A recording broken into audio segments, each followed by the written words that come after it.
So Corey's trying to get everybody organized and on in the larger group. And so while she's doing that, I'll chat with you for a second. Thank you. Yeah, so what we're going to be doing tonight is I have one sort of topic that came up. So I'm going to start off by talking a little bit about the item. And the item is, when emotions run high, what are a couple options that we may want to think about so that we don't make it worse? And we'll first go over sort of what are some of the emotions we might be talking about, and then prompting and reminding folks to consider what parts of the brain are getting real active when emotions are high and what parts are not working well. And then looking at our alternatives or our options, and to realize that there's a sequence we want to go through.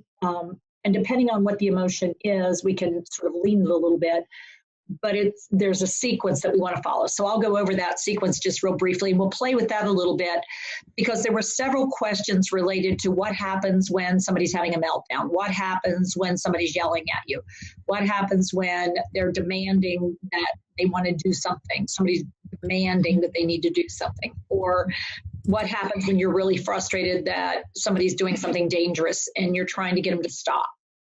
So those were the flavor related to a lot of comments or questions that people sent in. So I thought we'd just go over what do you want to pay attention to when somebody's emotions are high, including your own, and what are your options? And is there a pattern that you want to follow to try to have a better probability of success? No guarantees, but a better probability. So what we're going to do is we're going to start with the high emotions. And Corey, since you don't have a whole lot of folks out there that aren't part of our system, I'm going to go ahead and share my screen. If you can stop sharing yours for a second, so I can show folks a couple of things. Okay, now let me try to share my screen. There we go. I'm going to share this one. Share screen. And let me see if I can get it to be slideshow. There we go. Oh, I didn't want that. Here's what I wanted to do. So let me shift you guys a little bit. I'm going to move you over as tight as I can. So I want to go over what kind of high emotions we're talking about. And if folks want to pull out their left hand, just as a quick reminder, we'll start with the left. And so the first high emotion we've got to be concerned about is related to being angry or frustrated. And it all starts with being irritated or bothered. And it's furious or enraged. And so the fist is that emblem of, and when you shake it around, it's like, get out, and the gritted teeth and the facial expression. And I said, leave it to a full out fight to the death, enraged. Then the next one, take your thumb and go, no. Hopeless or devastated. So this is someone who's just at first not feeling like, I'm dissatisfied, I'm blue. Then I get to where I'm actively unhappy.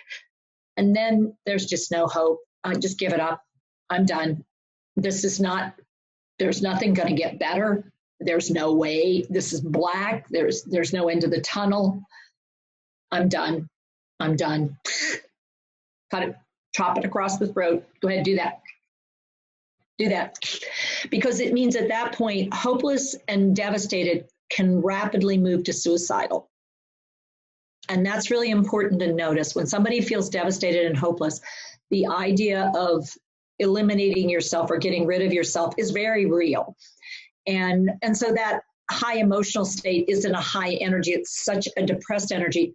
But the tricky part is when people are truly, truly devastated, they don't have the energy to do it. It's when they start to come out of that a little bit, you've got to be super aware that as they're starting to come out of true devastation and you start to turn a little bit, they actually gain enough emotional energy to be actually more dangerous to themselves, because when they're truly devastated and hopeless, they're immobilized. They're in that frozen place. But then when it gets a little bit starting to come down out of red, just be aware that that's that moment where you think, okay, they're coming with me. And instead they make a sideways turn. And so that one's pretty dangerous when we're talking about incredibly high emotional states.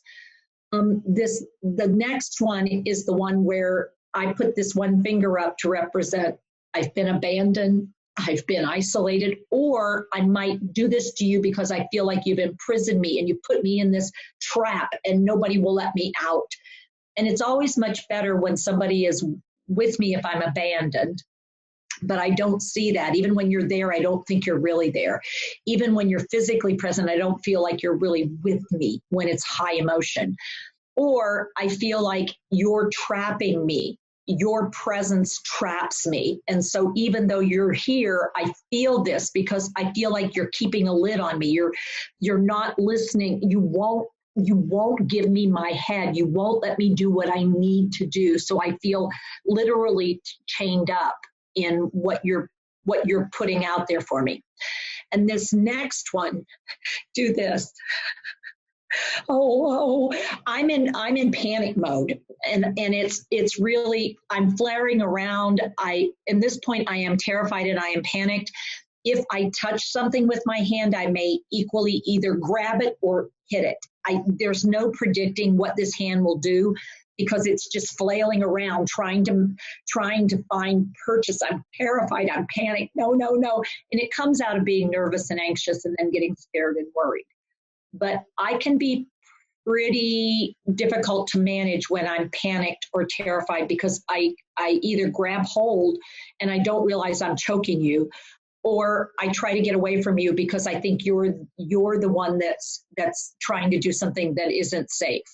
And so I could hurt you or hurt me, and in neither case am I aware of that. And then the last one is where you will see this similar frantic thing, but do this with both hands. The difference with frantic is it's this frantic, I've got to get stuff done, but there's no purpose to it, but it's not directed toward those in the environment. It's just, I'm frantically looking for things. I'm frantically doing things. And what I'm doing is illogical and irrational, or I'm not engaged at all. So those are two very extreme things, but they represent the sense that I don't have purpose and I don't have value. So I want to point out that for this side of it, this is high emotional distress in the left amygdala, in the threat amygdala. And those are ones that if you see them, it's incredibly important to never enter the intimate space of this individual without permission. And you've got to do some work before you can get an intimate space. So it's hard, but don't move forward without a full out assessment of what's going on there, because it will put both of you in greater danger. Because in that moment, they are either really sensitive about movement and people, and they may hone in on you and see you as an attacker and a threat that's trying to kill them, and that's really dangerous. Or they may not notice you there at all and walk right over top of you, or just push you aside to a place where both of you could get hurt. But in this one, people will tend to notice this. What I want to point out, however, is this other side of it, which is when the right amygdala is super revved. And so there's a heightened emotion, but it's in a somewhat positive direction, but it's out of control. And so it can be equally distressing to an observer because I'm hysterical. It's like, but in that moment, be real cautious because, again, no safety awareness. Another one is when I've got the laughs and the giggles and the delirious, but I'm at a place where I am putting out a tremendous amount of energy, and I'm boisterous, but I am out of control boisterous. Like I could hurt someone else because I just think it's so funny. I can't stop myself. Then we have the high energy of wanting to be in control and feeling in control. And it's like, yes, I am so powerful. I am so in control of this. I can drive the car at 150 miles an hour and I can still get through this little opening and I can emerge on the highway. Even though this is all backed up, I can do this. So it's that manic-y kind of, I think I'm in control, but I'm really not. I think I can do these things and I really can't. And I am high speed and I think I'm in control. I am so not in control of me or anything else. I'm moving really fast. Even with Parkinson's, you can see this when somebody gets really on a move and they have no ability to stop the momentum, but they're in forward motion and they are wide open and they think they're okay. They are not okay. I mean, they are going to crash and burn, but you can't use what you want to, which is logic, to get them there. Or somebody who is like, please, please, please, no, please don't leave me. Please don't leave me. Please don't leave me. Oh my God, please stay. I need you just to stay. Please, just one more minute. Please don't go. Just one more minute. Please, I just need you to stay for one more. Please don't go. Please don't go. Please. And you feel overwhelmed because of that expressed need for contact. And then this next one, I'm energized, but I'm racing around. I am like, holy moly! I've got the suitcase. I've got everything packed. I'm loading everything in. I'm very busy, but it's a race. You can watch me burn fuel. And then the last one over here, it's positive, is just everybody needs to get it. Come on. I want you to come and be part of this. You gotta listen, the music is great. Come on down. You need to come to this. And I'm truly out of control. So I'm going to pause there and I'm going to stop sharing. And I'm going to ask the group, as you're listening and watching me, so what do you think the very first thing is you want to do as you notice these emotions in another human being? We're not going to talk about yourself yet because that gets really dicey. Let's talk about other people. What do you think your first step is? What do you think one of the first things? Give me a show of hands and I'll ask somebody to speak up. Who wants to give it a shot? What do you think your very first step is? Give me an either or. You think it'll either be this or that. What are the two possibilities you're thinking about? What do you think you should do first? Leslie, what you think? We have to unmute you. I did. So we have had these terrible behavioral issues, really left amygdala on the high craziness, kicking, biting, punching, really. So my first thing was to be 6 feet out with this gentleman and go, hey, hi, Mike, and see what happens. Not close up, not in his intimate space, and seeing if he reacted to me to calm down.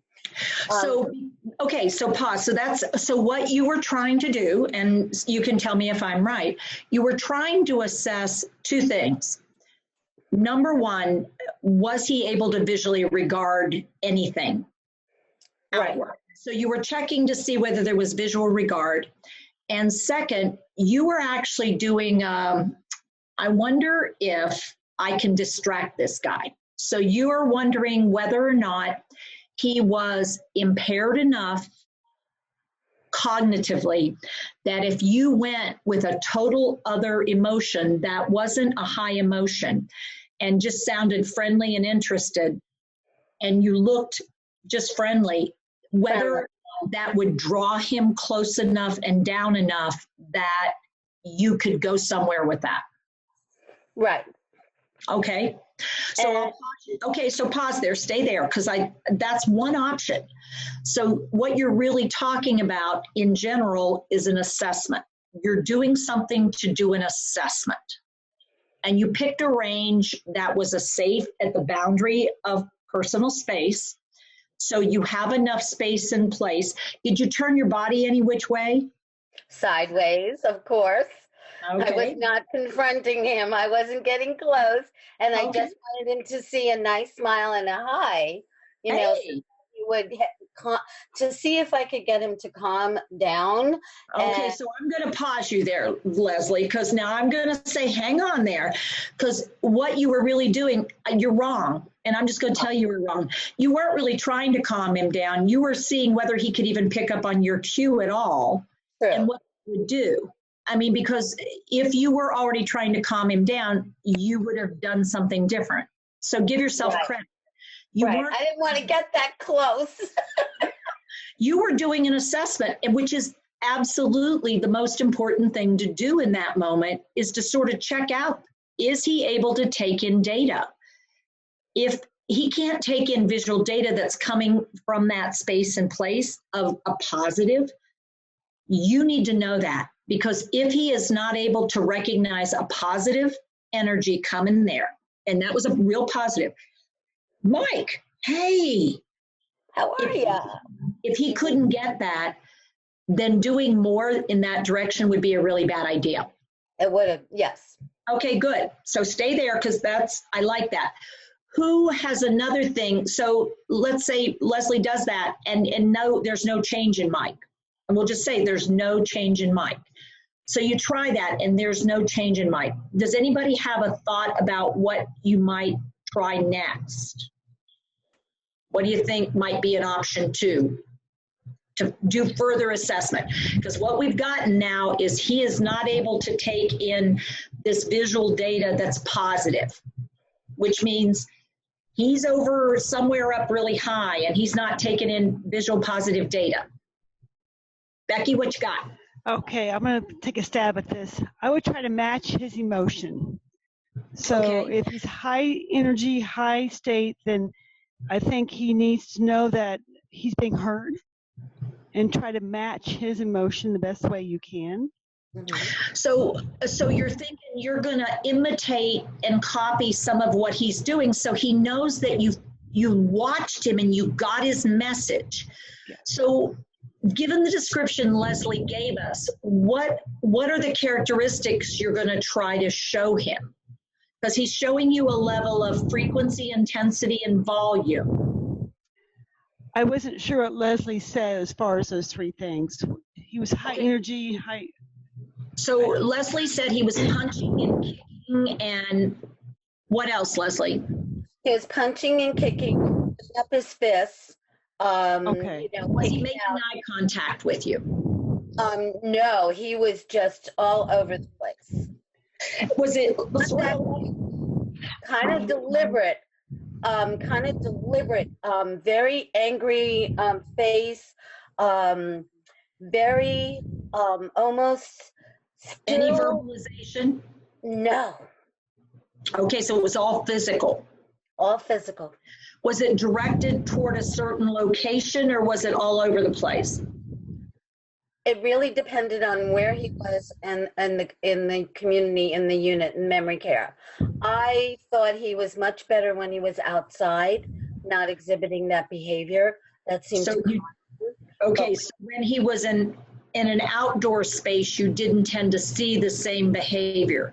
Right. It was when he was in an indoor space. Indoor space, and when other residents were around or How close?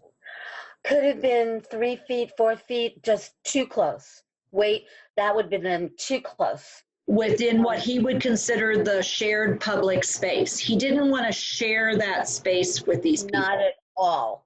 And Not it at all. didn't matter if they were facing him or facing away from him. Correct. Did he try to approach toward them, or he just exhibited this behavior when they were in his space? No, sometimes he would go towards them to kick them. Okay, so he would want to kick people. Absolutely. Was it other Get out of my residents way. and Get out of staff, my way. or just residents? Both. Did it seem to matter? No. Okay, so what we had is somebody who felt significantly impaired to a level where no language was being attempted. No, he wasn't saying, get the hell out of my way verbally. He was showing, get the hell out of my way physically. Physically, correct. Okay, so he didn't have a verbalization. How intense were the physical movements? Very. Enough if you were there, you would get hurt. You would have gotten hurt. Yeah. How frequent was he doing it? Was it like this kind of motion or like this kind of motion? That kind of motion, the second. So it was a warning. So it was a physical warning. Either you listen to me or I will knock the shit out of you. Correct. But without the verbalization. Correct. But with physical. So he's doing it as a warning signal. Absolutely. And the problem was he had defecated in his pants. It was running down his pants. It was a very difficult situation, and the CNAs wanted to help him, but that okay, so he difficult. Okay, so we had a situation where he was clearly not interpreting his body cues. He was missing all his cues of what had happened to him. And yet he was real aware something was wrong and it shouldn't be viewed by other people. This wasn't okay. People were around for this. And he wanted them out because this is not an okay thing for other people to be around in this time, in this space. Probably. But if he was outside and he was in that same situation, would he be in the same emotional state? Really hard to predict, but I thought from what my observation was, it would have been less data input that people and other things. It would have seemed more private because he also had gone out to the courtyard and, pooped in a pot. So that was a safe space. So because he felt safe enough outside to go ahead and defecate outside. So he viewed outside as a safer place than inside. And once something had gone wrong, he really doesn't want people around him. Right. So the idea is when high emotions are present and he's physically already showing you this, what body alignment, if you're going to try what you said, Becky, what position do you think you want to try it in? And do you want to do some verbal or not? What do you guys think? And then I'll give you a best guess scenario. I would get to his right side and side, so you're big and open, wide. So you would get to his right side and get to his dominant side, which I assume would be his right side, and keep lots of space, but non-confronting. You just really want to be supporting. Okay, you're basically on the right track, but here's what we want to think about. He needs to know that I agree with him. These people need to get out of here. We need these people out of here. So what I will want to do is be slightly in front of him so I become his advocate. He needs to see me as his advocate. What it also gives him a sense of is that I'm going to take care of these people for him. He doesn't. I'm going to get them out of the way. I'm going to get them out of here. And then what I'm going to actually do is I'm going to say, these folks need to leave. They need to go. And I need Rachel, get over here and get her out. She needs to leave. Now, that may sound harsh, and it is. But if I don't do that for Mike, what will Mike feel he has to do to that person that's in his way? Hurt them. Hurt them. So are they going to be more hurt by my words or Mike's kick? Mike's kick. Because he might go back later and say, I am so sorry I was loud, but Mike really needed you to move. And I am so sorry, but Mike really needed you not to be there right then. Right. And I didn't want Mike to have to get physical because he couldn't tell you that, but boy, he needed you not to be looking this way. And it also does something else. It means who else isn't looking at Mike? Everybody else is not looking at Mike. Me. I'm standing with Mike. I am not regarding Mike at all. So I'm there with Mike, supporting Mike. And the fact that I will actually turn away from Mike and be with him says I'm with him. And so he's somebody. And I am absolutely, you're right about the one thing, Becky, it's got to be outside of arm's reach. And I want to make my motions, get her out. And I want to do a slightly new arm motion because what is Mike doing? Punching. So if you're clearing. And I'm clear. So I'm saying you want them out, Mike. All right. Out. You need to get out. So I'm trying to transition him to a get them out. Let's get them out of here versus he doesn't really want to hurt him. He wants them out. Right. But just like he hasn't realized the reason he's so upset is he's had a bowel movement. He doesn't realize what he really wants is he doesn't want to hurt him. He wants him to leave, but he doesn't know how to get him to leave except to kick them or to punch them. Mm-hmm. And so what I'm providing him is an alternate message to send. And I said, yeah, let's get them out. I'm clearing them all out, Mike. I'm getting them all out of here. Come on, Mike, let's get out of here.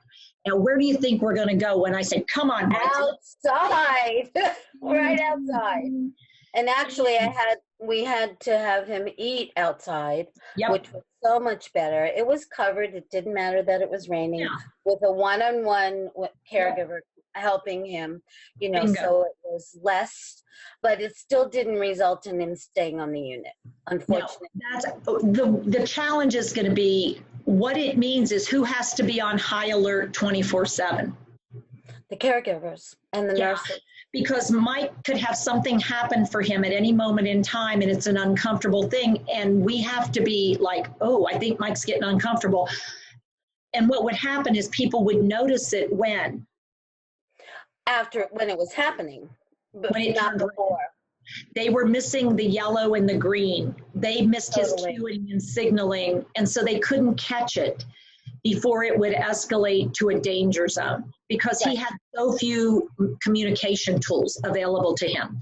Right. So high probability that, unfortunately for Mike had some frontal temporal dementia, primarily a lot of language deficit. That he could talk though. Yeah, but not Occasionally. in those moments. Right, he did have his moments. When I told him he was really handsome, he smiled from ear to ear and he said, "You think so?" I said, "Yes, I do." And that's that automatic chit chat, that friendly kind of thing. But when it came to comprehending or being able to send a message in distress, Mike couldn't do it at all. No, not at all. So unfortunately, he couldn't. We had 33 other residents to think about, and this has been repeating itself with gentlemen more than, even though women can do it, and I've seen it. Lately, gentlemen who have been trained in the Navy, Army, Armed Forces, Right. go to their fight mode. Right. Well, there's another reason that we might be seeing more of that. For men, historically, are women the bosses of men in the Army and the Navy as a rule? No. Who's the boss of men in the Army and the Navy? Men. Yeah. So you have a bunch of women trying to boss men around, and it is a setup for a disaster because, I mean, it's just asking for gentlemen who are gentlemen. When they have a bunch of women and bossing them, it's just a situation that asks for them to get frustrated with us. And we also, as a rule, women talk more, men do more. And we're really setting them up to fail when we create situations and spaces where we primarily have females in charge of males. And we aren't recognizing their history, their story, and their intolerance of female bossiness. Oh, yeah. My husband calls me boss lady. Yeah. Yeah. So, you know, it's a situation where we're creating, and the sad part is these are the men that will be drugged to the gills because people get scared and they try to sedate them to a place of dysfunction. And that's what's unfair, is because we haven't created the places, the spaces, and the skill sets to allow us to do this in a reasonable fashion as a society. I agree with you totally, and that's exactly what happened. They got fake arrested and sent to a psych unit, and they're going to a dementia care unit, but I know they're being medicated up the kazoo. Right, yeah. And so that's wrong. I mean, it's just ethically wrong, and that's the problem. And so one of the reasons for, you know, starting the webinar with this is to, you know, just really, let's be real clear. It's a lot about us. And we have to watch ourselves that we aren't perpetuating the issues and making it worse. So, Corey, how are things going on your end of the world? Okay, so I talked to the Zoom folks. They're having an issue with the Facebook feed, and that's why we can't get on. Okay. We've posted the link on Facebook, and I'm responding to people's requests so they can join us here if they want to. We've opened it up to 5 people. So okay, good enough. Keep on rolling with it. All right. Well, so that was our very first sort of beginning. So what I want to do now is go back to a share and show you sort of a couple of other thoughts about how to be helpful. And then I'm going to put it out there for some questions that folks may have. The thing I'm going to turn us to is the idea of being a detective. to try to figure out what's being communicated. What does the person want to say? And if you think you've got an idea of what it is, say the words out in the tone of voice that you hear them trying to give you to see if you're right, but add the question mark. Oh, you want them out. You want them out of here. And see if you get any visuals or auditories that say you're right, because you're really testing the waters. Thoughts. You don't like this. This is not good. Not good. It's so not okay. What's the emotion I'm trying to show you with my hands? What thought am I showing you? Brenda, what do you think? Brenda Roberts. Just stressed out and confused. I just don't know what to do. In other words, my brain isn't working. Right. So it's a very primitive place to be. I can't make my brain work right now. And you can't make your brain work right now. And me acknowledging your brain isn't working right now can be a real stress reliever, because suddenly it's like somebody's getting it. It's not, I don't want to be, I don't want to be here, but I can't not be here right now. And then the other one is to think about copying some of the actions.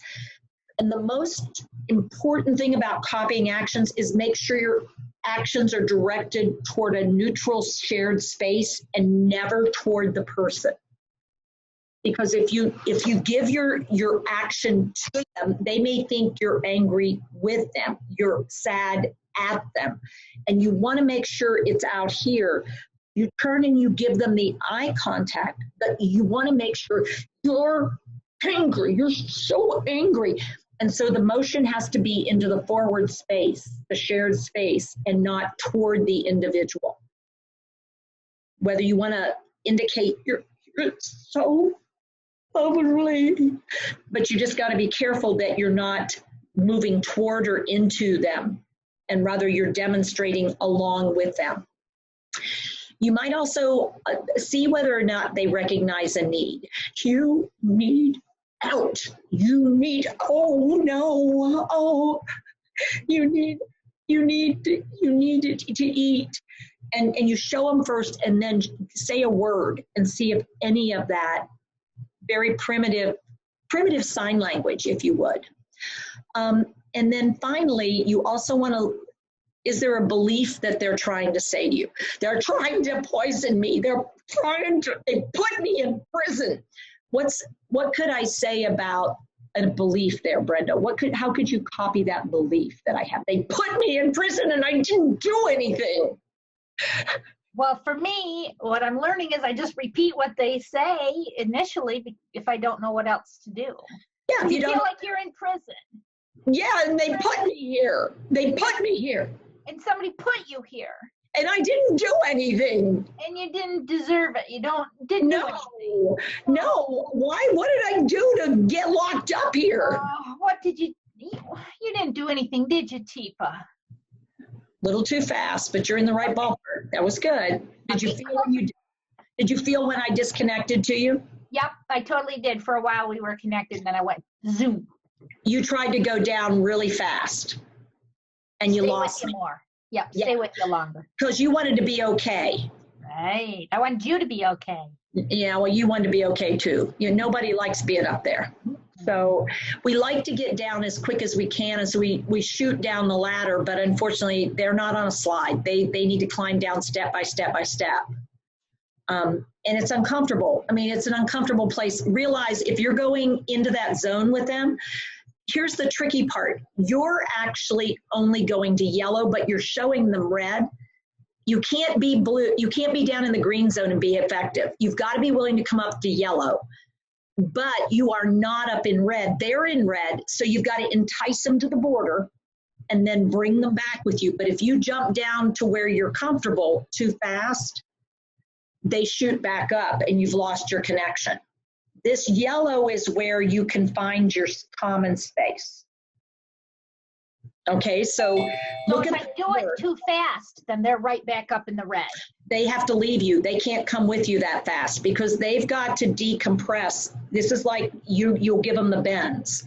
So if we look here, if you get just down to being dissatisfied too fast, they'll go right back up to being devastated and hopeless. If you are trying to just show them scared and worried, and then you just go down, yeah, that's not very comfortable, is it? No, it's not, because then they'll just leave you because you're going too quickly to the safe zone. They can't follow you that fast.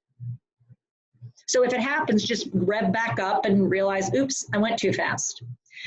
The things to be careful about judgment-wise. This is an interesting streak. I didn't do that. I don't know how that happened. Somebody's writing on my page. It's really exciting. Corey, is that you?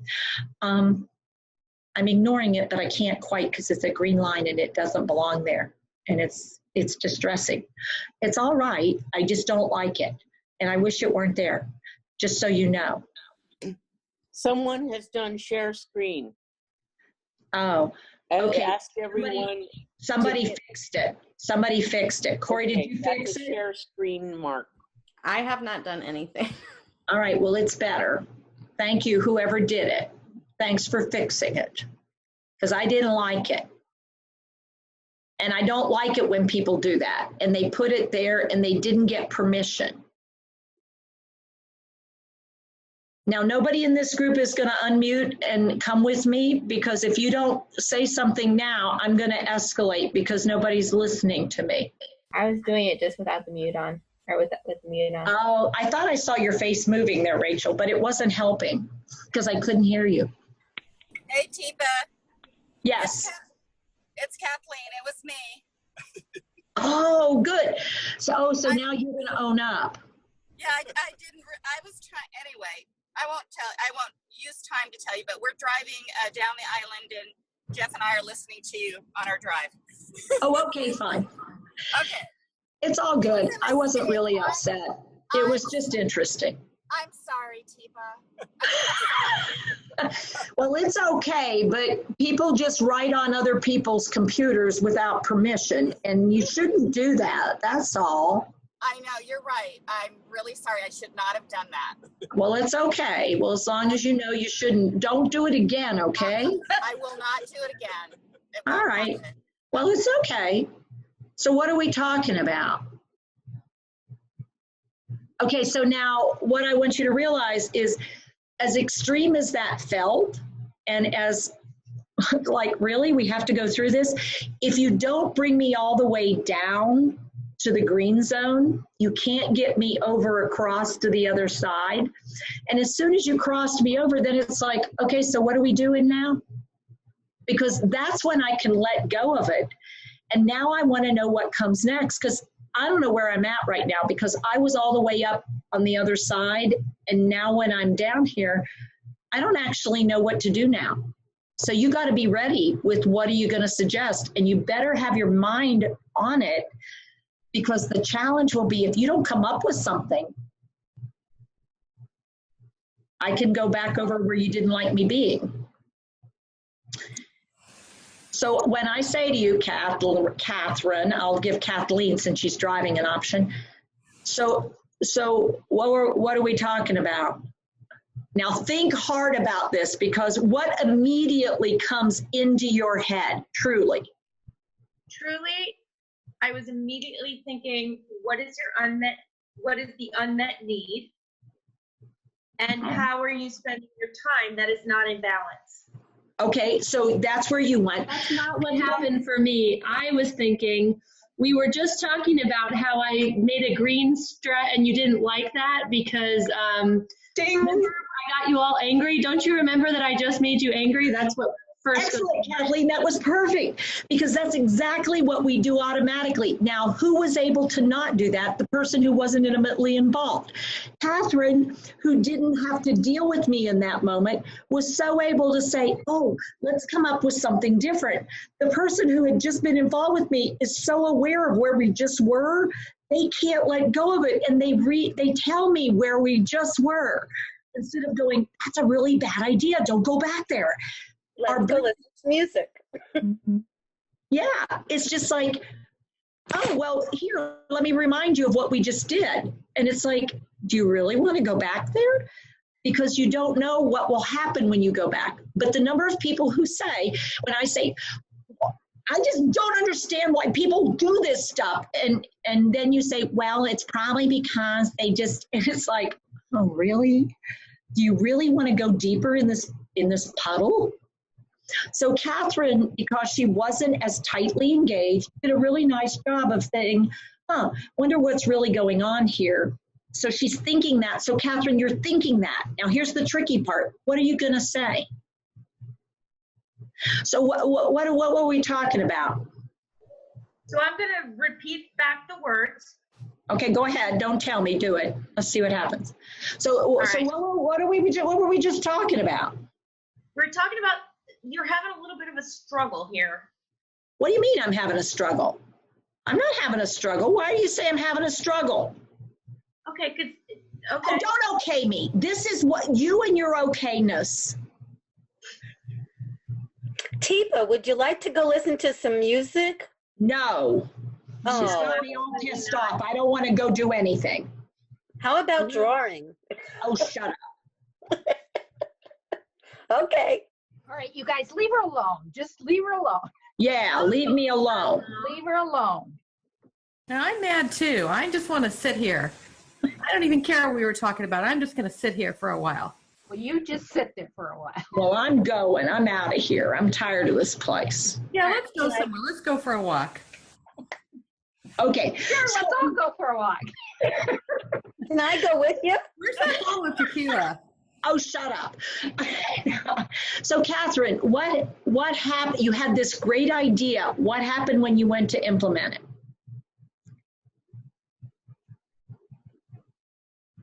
Do you know what your brain did? It went to fixing.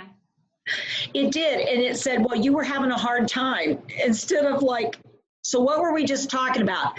You said you were going to repeat my words, but you didn't. No. Wonder why? Paying as much attention. And that's the tricky part, because once somebody gets low, we get a little bit thinking, okay, so now we can move forward. But you haven't cemented your connection. Mm-hmm. And you're moving away. And I just got here. I truly just came down off of this high. So we need to do a little rock and roll down here first. So really, you were right. You need to repeat my words. But your brain knew that, and it could simply not let it go. It just, you mean it to, but then the moment comes and we do it again. And then we say, see, she just does this over and over again. And it's like, yeah, sure enough, she does. Wonder who she's following.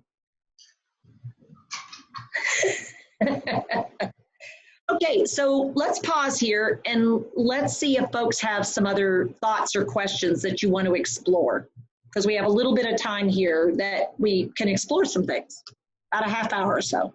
Teepa, I had a question. Sure. In terms of like repeating your words back to you when you asked, so what were we doing? What do you think about, so yeah, we were talking about something, yeah, and then kind of like you're in the same boat with them. It's like, what were we talking about? It was something. Well, let's see. I guess if we can't remember, what do you think about? And so if you kind of just stall with that for a little bit and go, okay, like, I can't remember, I can't remember. That way you don't actually go back, but you don't rush it. Okay, so you start the rocking, and I'm going to go with you until you said, I can't remember and you can't remember. So we want to be thoughtful about those words. And I liked how you started it with, what were we talking about? You know, to be honest, I'm not sure. Tell you what, let's get out of here. Now, why let's get out of here? Of all the things I could say, let's get out of here. And I want, before you answer, I want you to think about the primitive part of your brain and what happens when you change locations. What happens when you change locations? Go ahead, Laura, if you want to give it a shot.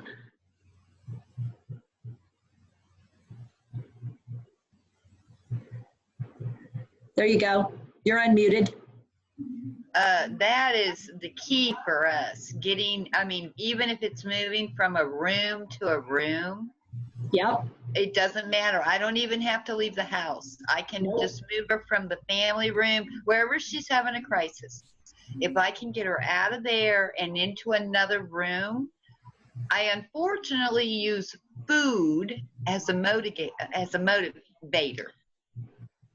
Okay, well, let's talk about that for a second. So first, somebody help me out with what's actually happening. Does anybody have a thought about what's actually happening? Why changing spaces is so helpful for people who are having meltdowns? Amanda, what do you think? Amanda Mullen. You eliminate some of the triggers, the potential triggers in the space. Yeah, so actually by moving into a fresh space, into another space, whatever I might have been looking at, whatever I might have been hearing, whatever I might have been smelling or feeling or doing is no longer present. But at the same time, what also might happen is when you put me in a fresh space, my brain resets the hippocampus.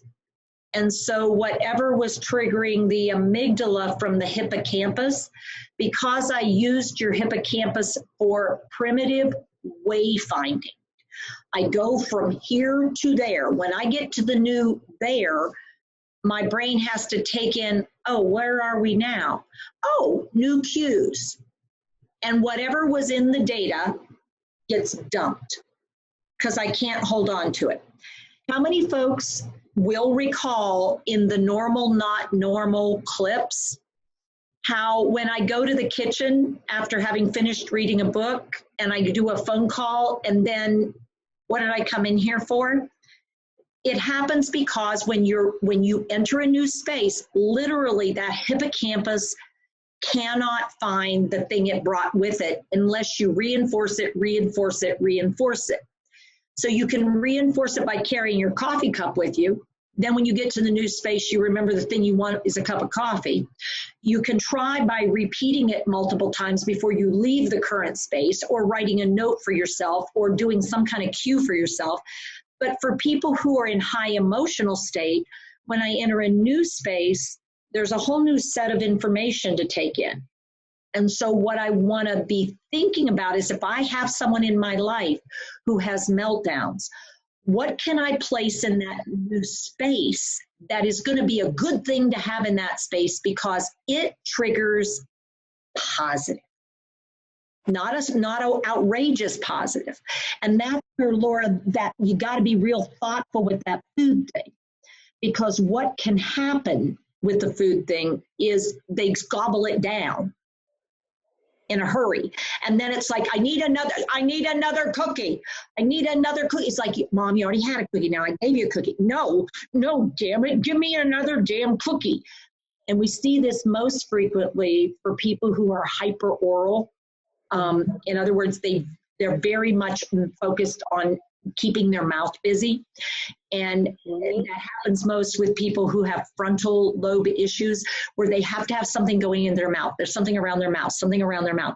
But we will also see it with people who have other types of dementia when they're in an emerald state and they're on their go and they burned a lot of fuel, which in high emotional states, guess what you burned a lot? Fuel. And so as you come down, your brain goes, fuel, fuel, fuel. And it becomes a driving force. And if you give me a little's not enough. Then my brain goes, I need more. I need more of that. Give me more of that. And so if you do not think of very small pieces, before you know it, I will have eaten 5, 6, 7 cookies. And then I need something to drink and I want a soda and I want the whole liter soda. If I see you pour it out of that bottle, I'm not going to wait for you to be done. I just take the whole soda bottle. And now we have a whole new issue, because what happened is you were so distressed, you burned so much fuel, you emptied. And now you're over here. So that's where going to this other space is important, but being cautious about the positive things you're going to do right in that moment.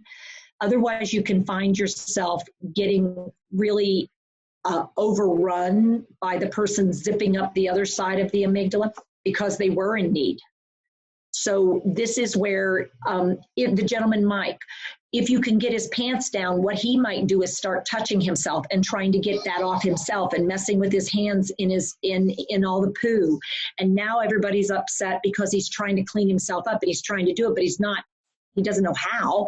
So it's all over the place. And what's really triggering him is that he started to feel something, and he was feeling like he needed to get rid of it. But now it's like, now what do I do? Because this rhythm thing, if we don't keep it down here in the green or yellow, if it went way up over here, there's nothing to say it won't rock way up over here. And we want to find that middle ground. So we're not having these peaks and troughs, that we're really smoothing it out a little bit. Hey, Teepa. Hey.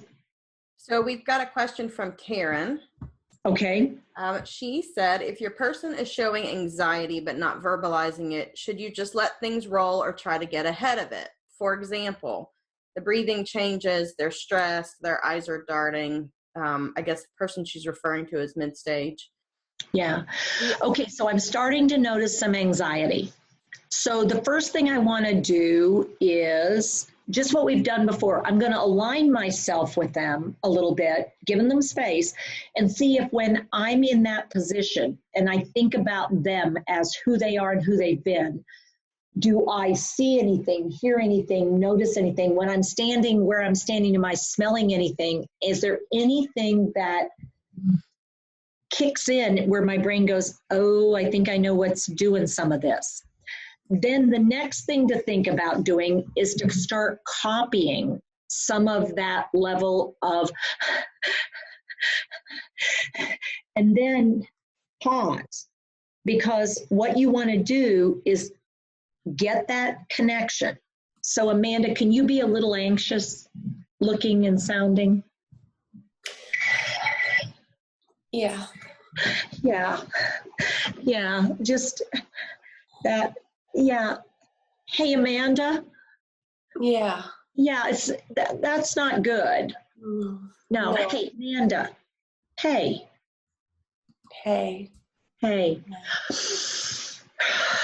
That's not a good thing. That's not good. Yeah.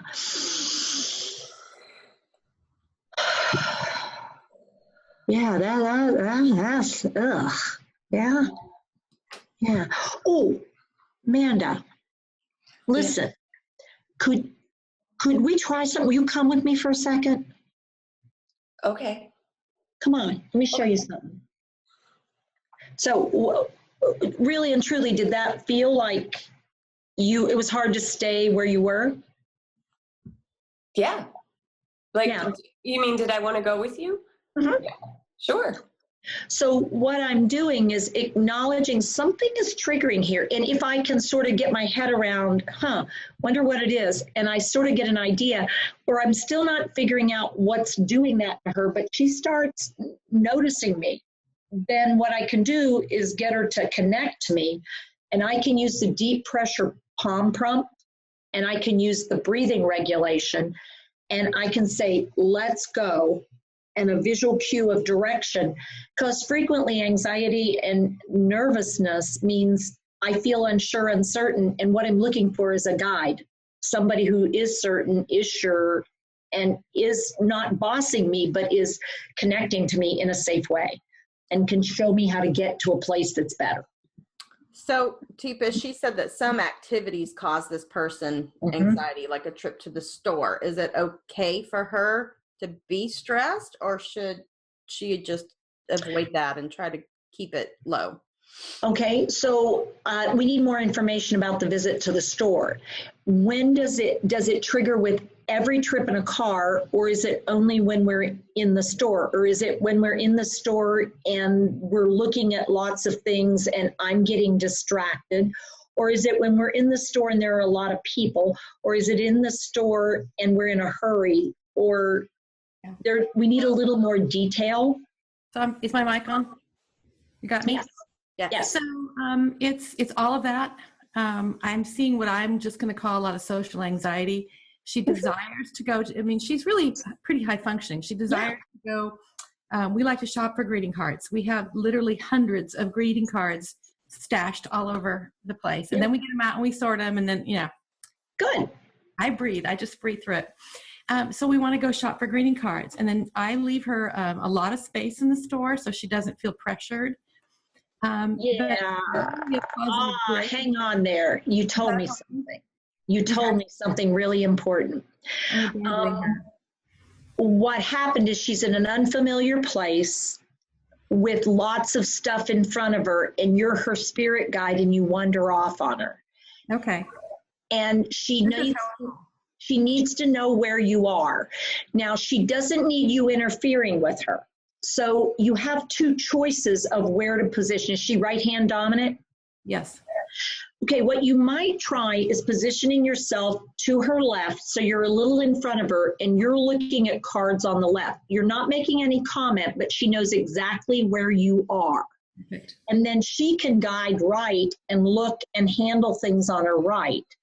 And you're there to protect her left. And she knows exactly where you are and you're not interfering. If she starts to look or sound a little anxious, you go, "Hey, Mom, which of these two do you like better?" And then shift to her right and let her guide off of you. Okay. Because she may be getting to a place where the environment is overwhelming and she's having more trouble with organized scanning for the cards. Massively, yeah. The choices are Yeah, really and so she actually needs you to help her pull a few off and say, "Hey, Mom, which of these two do you like better? I like both. Which one looks better for you?" This is great. As a family member, we know our person's habits and we stay there. This is a person who likes to shop alone. Don't interfere, don't talk to me. But that's all changing. And that's where, again, when you're family, I think you mess up because you go with what this logical person. Yeah, well, I mean, she likes space, and it's like she does, but not as much as she used to, because now the task of selecting has become overwhelming. And now it's like, I love this, but I don't like it. Yeah, and that's where the second part of my question was, like, I'm trying to have activities for her. She's very isolated. But then I do something like that, and she's so stressed out that I'm like, oh, maybe we don't. Idea. Yeah. So that was my other questions, was like too crowded, to this, and you gave me some great information on how to be supportive without not having her do it. Because, she still can love it, just not the way she used to. Well, and actually, not to belabor this for the sake of others, but we did that yesterday, 2 days ago, the card shopping, and it was really stressful. And, I could just see her physical response. We left, we came home, and it was all fine. And then yesterday we went for a walk in a shopping center. Now that I'm verbalizing this, I'm realizing there was no agenda. We weren't shopping for anything. And we were in the boutiques that all the 20-year-olds shop in, looking at every piece of clothing, having a blast. So no agenda. You helped me. Thank you. There you go. Good job. You helped yourself. We just thought through it. That's cool. Good job. All right. Other thoughts or questions or ideas that got sparked by some of this stuff that we've been doing? There was one where there's somebody who maybe more of an emerald state generally, who says, "I'm cold all the time, regardless of the temp, even when the person is actually warm." That's their go-to phrase. Is this a request for another need to be met, or what's happening with the brain there? Okay, so do we have a intonation of the voice and the frequency and intensity? Because typically what I find is often there becomes a few pet phrases. And these pet phrases, it all depends on the frequency, intensity, volume, and visual regard when they use them. Because they're so limited in the number of phrases that it becomes your go-to for emotional need as well as physical unmet need. Do we have anything on "I'm cold, I'm cold, I'm cold, I'm cold" versus "I'm cold, I'm cold, hey, I'm cold, hey, I'm cold"? Do we know anything about that? Not yet. It looks like she might be working. Okay. There's an exclamation point, so it's cold in here. So kind of, it sounds like it does get louder a little bit more higher. Cold in here. So what I'd wonder about, and it's not a temperature. I mean, you've actually checked, and the body's warm, the hands are cold, warm, the feet are warm. It doesn't appear to be a sensory issue. I will tell you that for many people, as soon as anxiety hit, as soon as their emotional state starts to shift, that engine, this is, I will tell you, 4 dementias for which this really happens in the emerald to amber state. Lewy body, ooh, big time. A vascular, big time, it can happen. Frontal temporal dementia, mostly with the frontal variant, not so much the language variant. And people with Alzheimer's who've always had an anxious, nervous personality trait. I mean, they've always had that edginess of distress. What happens is the engine in the middle of the brain, part of that reticular activating the limbic system, it does a fright, flight, fight, autonomic vascular response. And what it does is it say, uh-oh, this is dangerous, and it pulls the blood toward the core and pulls the vascular circulation out of the hands and the feet, because this is about survival. And in survival, it's about keeping the core warm. And so there's a vasoconstriction that happens, literally happens, and their hands and their feet, temperature-wise, effectively drop. It doesn't matter how many layers they have on, it doesn't matter whether they have gloves. It's that vasoconstriction that happens because the emotional distress starts and their brain goes, oh my God, it's life-threatening. What is anywhere near life-threatening? There's nothing really extreme, but their brain goes, and it goes into panic mode physiologically. And when it goes into panic mode physiologically, it literally vasoconstricts. So they are freezing. So that gets tricky because they're right, but they're wrong. What's actually driving their cold is their fear or their anger, or I mean, it can be anything. Most people, when they get angry, heat, but some people, when they get scared, angry, freeze. So what we want to scope out is, what do their feet and their hands, what do their hands feel like? Which means we want to get physically connected. So when somebody says it's cold in here, then I'm like, it is freezing in here. And you want to make the motion freezing in here, and then say, here, my hand's warm. Now make sure your hand is super warm. So one of the things to do before you do that is wrap it around, literally wrap it around a hot cup for a few seconds, and then offer it, because that becomes life-saving. And so you get a total connection, and that hand in that vasoconstricted hand causes the vasoconstriction to release. Because when I put something warm in your hand, literally in your hand, your brain goes, that's warm out there, that's warm out there, and it starts vasodilating that part of your body, and there's relief there. So once that relief starts in that space, and then I can get myself into your space emotionally and physically and verbally and visually, then I become the trusted thing. Because whether it's cold in here is because I feel socially isolated, because I feel imprisoned, because I feel sad and neglected, I'm not sure, but I know the very first thing I have to do is figure out a connection that lets me into your space and your experience.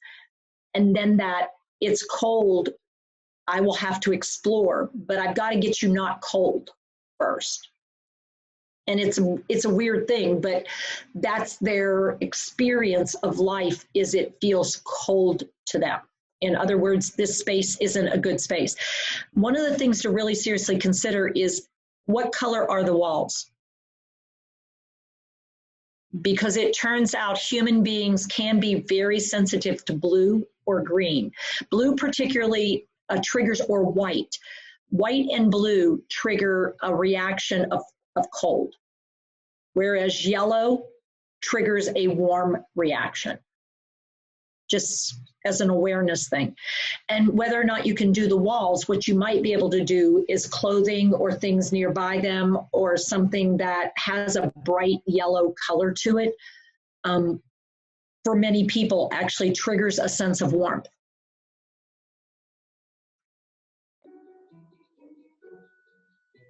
Teepa, this is Sharon. Yeah. I have a question. Sure. We've had a couple of serious meltdowns in the past 3 days. Okay. Both of them had to do with an injustice. So it started as an injustice, a true injustice. It was charging too much at a store. Another one was someone refusing to take a package that was thought to be someone that should be taking the package. Yep. And it was an immediate blow up. Yep. And I have always done the same because we were out, and I've always done the same thing, and it's always worked, but I don't know if it always will. Okay, what did you do? Say, get in the car. Ooh, you better be careful with that one, Sharon. Because I will tell you, your person has viewed you as his boss lady for a while. But when he feels an injustice has been done, and he's already pissed that somebody's been unjust, and he feels you're not listening to him either, and you're going to demand he gets in a car, what you might find is the thing that he automatically has done before, which is complied because you have a relationship. His ability to see you in a history sense might not be present, and all he sees you is as another injustice. Because usually I follow it with, get in the car, I'll take care of it. So does that make it better, or? It made it a little better, but what you might want to do is, this isn't right. Tell you what, get in the car and I'm going to do this. This isn't right. Yeah. And so try the phrase, tell you what, get in the car, tell you what is a friendly way of connecting those thoughts. This isn't right. Tell you what. Now I'm directing it to you. Get in the car and I'll take care of this. Does that sound a little different than get in the car, I've got this? When it happened so quickly, and I mean, the other day at Lowe's, the whole store was afraid of him. Well, yeah. So, yeah. Well, yeah, you may want to go back without and say, I know that could have been a little scary. Did you? I did. So, and I even passed out brochures and explained. Good. And one person threw the brochure at me. Wow. Okay, so what'd you do with that? I said to the person I was with, this is not compassion. This is not what compassion looks like. Oh, come on, let's go. You ran out of compassion, didn't you? So, that idea of, now this is real easy for me to do from this distance, but it was really hard for you to do because it was somebody you loved and you were trying to help people to get it and they were being a pain in the ass. And I agree with you. But at the same time, knowing that that's not your goal, I mean, yeah, they can be pissy, but we really want them to change. So when they throw it, say, wow, that you're not into this. You don't think that I'm telling you the truth. Good idea. That's a good idea. Mm-hmm. Yeah, to you, this is crap for you. This is what you think about what's going on. Yeah, I used to think that too, until it came to live at my house. Okay, yeah, that's great. Yeah, thank you. It's finding that that compassion that you lost there for a minute. Because you're absolutely right. They didn't show compassion. And you said right back at you. Yeah. Which, I'm not arguing with you. I could go there too, but it doesn't help us in the long run. Yeah. No. And I'm glad you went back. Hey, big hands, high five on the going back. That's a hard thing to make yourself do, but it's really important. So tell me the new phrasing that you're going to work on a little bit. You're right. This is not right. Get in the car and I'll take care of it. No, it's got to be firmer than that. You do much better with get in the car. So let me hear you say it. That was too This isn't right. I'm going to cut it. This isn't right. Get in the car and I'll take care of it. Now, one more phrase. This isn't right. Okay, Tell you so what. Harder on that. Okay. Oh, Harder tell you on what. that. Okay. Pause. Got it. Pause. Turn to him and say, tell you what, get in the car and I'll take care of this. Got it. It's a two thought. This isn't right. Tell you what, get in the car and I'll take care of it. Bingo. Better. Okay. Better. It's going to serve you well longer. Yes, Brenda. Okay, so my husband might do this one, so I would need help with this. I'd say, tell you what, or this isn't right. I'll tell you what, get in the car and I'll take care of it. And he'd say to me, yeah, I'm not getting in the car. I'm taking care of it. Oh, wow. So you want to help me. You want to keep me out of this. You know what? I hear you. Are they worth it? Are they worth it? He takes a long time to come down. Yeah, he does. So this would never work with him. Don't do it. What you have is you have a different man than Sharon has. Sharon has a man that has let her fight some battles because his language deteriorates so fast, he panics himself. And so he's learned enough about his disease that he has to let her do it because he can't actually do it. And that's why getting in the, he believes her that she's better at this than him. Okay. Yeah, that's totally true, Teepa, because that's completely correct. Yeah, and that's not who you have at your house, Brenda. Right. Yeah, he's lost so much of his ability to verbalize that he knows he's just pissed, but he knows he can't do that next part, and you can because he's had ample evidence of it. And that's why he lets you be the boss. Brenda, you're nowhere near that with your husband. I don't mean to say anything, but he isn't there, and you are not the boss of him, and he's had to shut you up many times. Is that true? Because you have run your mouth so much that somebody wanted to slap you, and he had to shut you up and put you in the car so he could take care of it. Maybe not quite that bad, but yeah. Because you're everybody's friend. You have a hard time staying angry, and you have a hard time, I mean, you really don't do it the way he would do it, and so he can't let you be the boss of it because you don't do it right. Right. So he'd find the boss. Yeah. So you know what?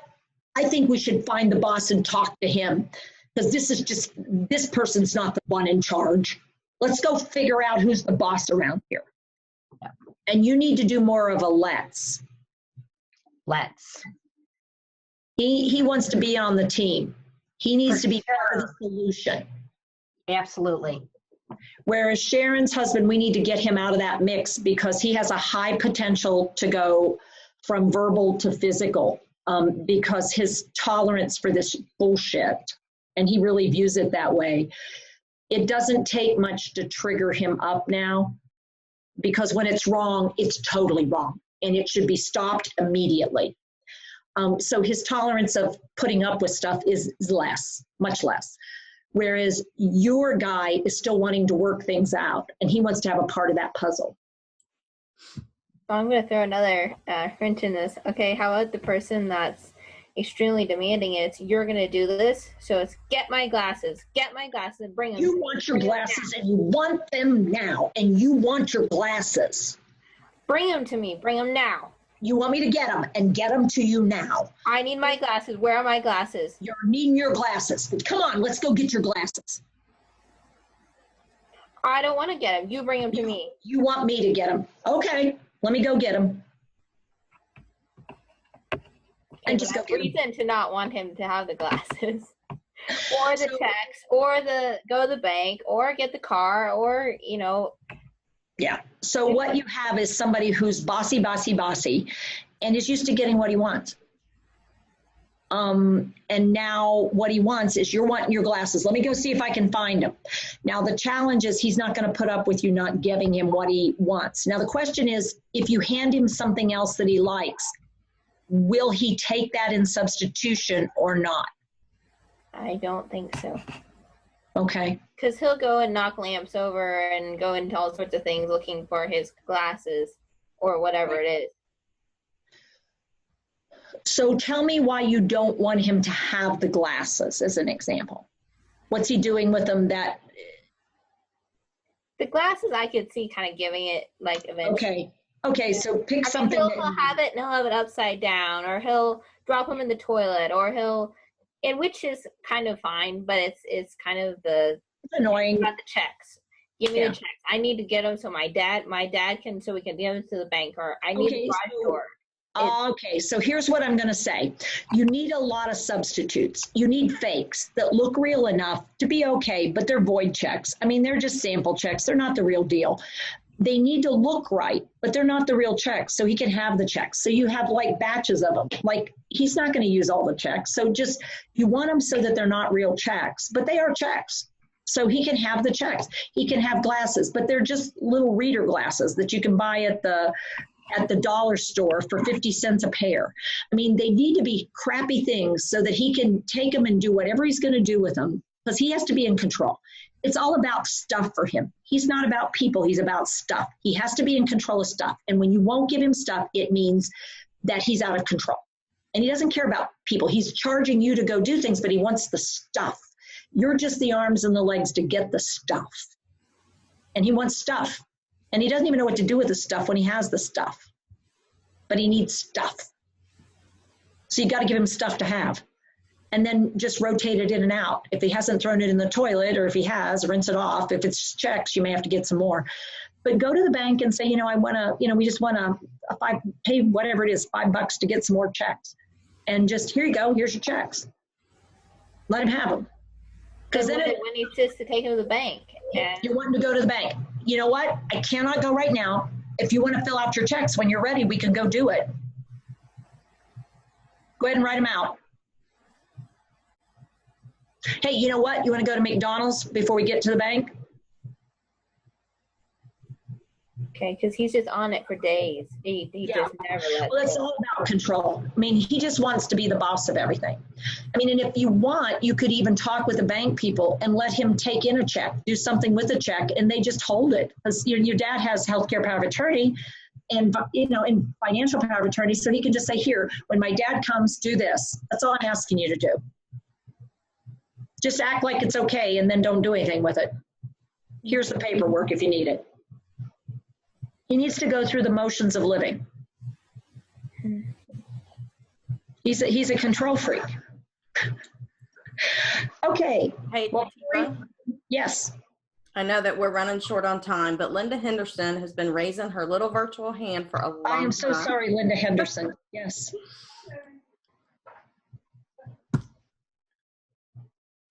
Can you make her non-verbal? Linda? I'm unmuted. Good.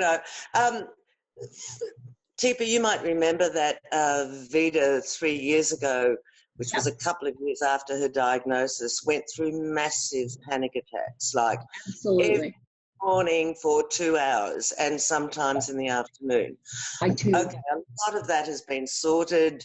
Susan Sutton, speaking to her, just got rid of a lot of the fear to start with, and so it's gone on. However, that physiological response, we were advised that when it takes off beyond a certain point, give her the half Valium, stop that physical reaction.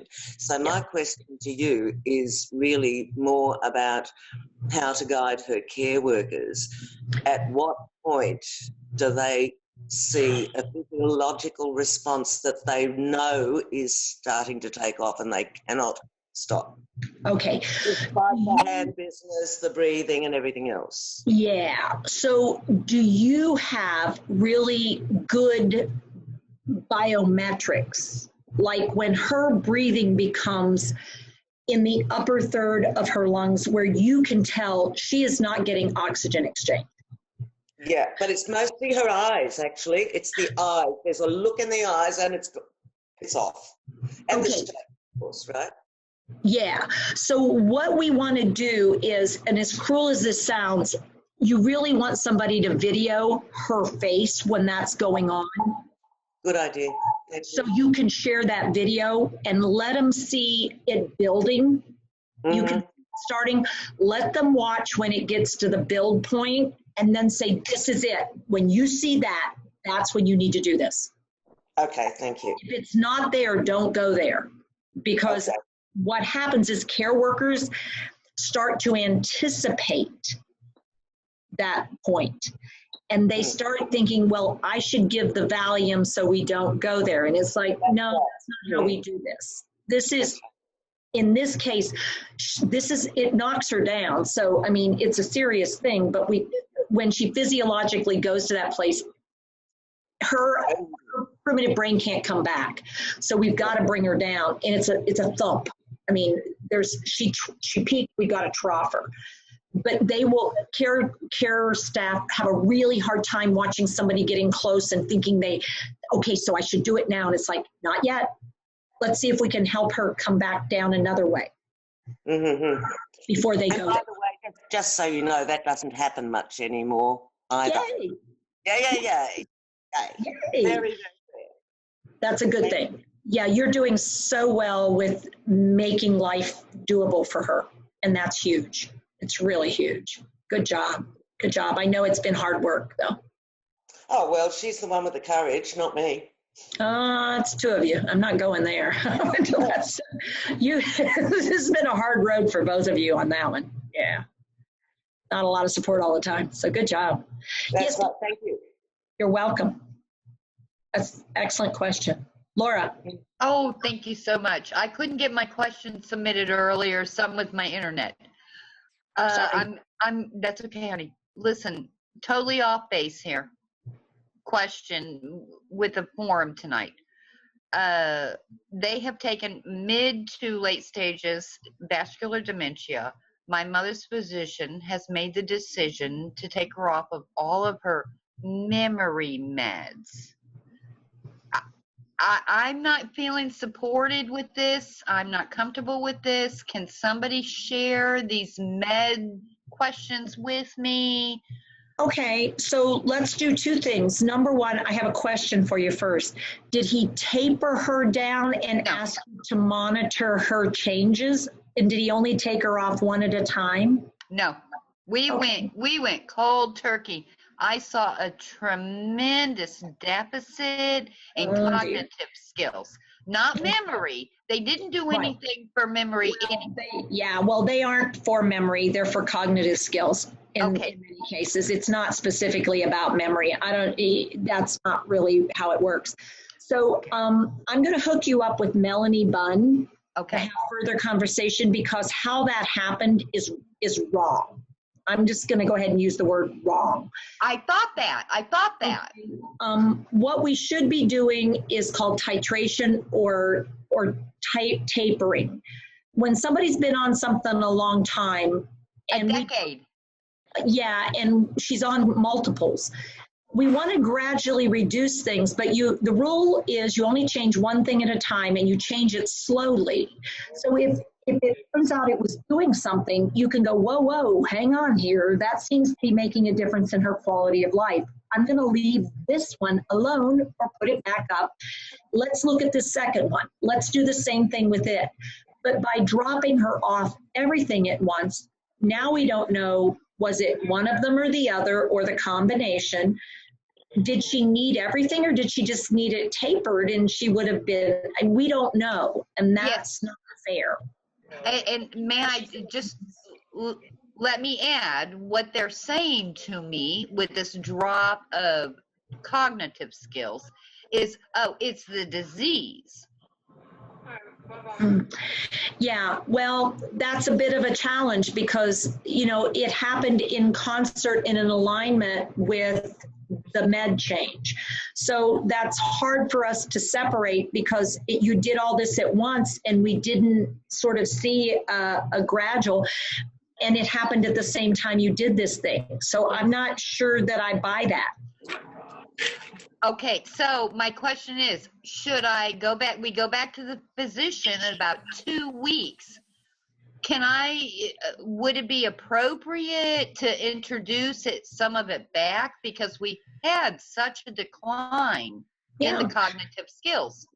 Well, I would say, first of all, talk to Melanie, but to me, my answer would be, I think it's to raise the question and do a comparison and say, this is what she was doing and how she looked before the med change. This is how she's doing now.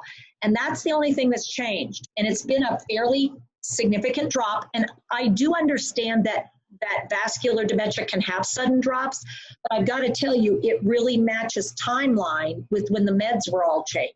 Okay. And I'm concerned about that because I feel like it could be a med issue, not a dementia issue. And I want you to hear that, Doc. Thank you. Yeah, cool. Thank you. All right, guys. Well, thank you for a good program and an evening. I hope it was helpful to you. I had a great time. I don't know how you guys did, but it was good.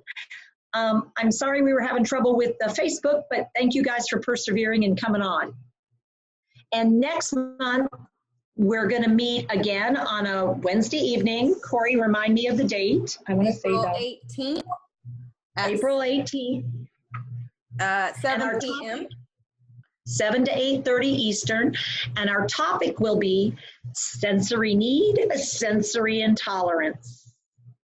Figuring out diamonds and ambers when it comes to this life. So we'll try some things out. So thanks, everybody.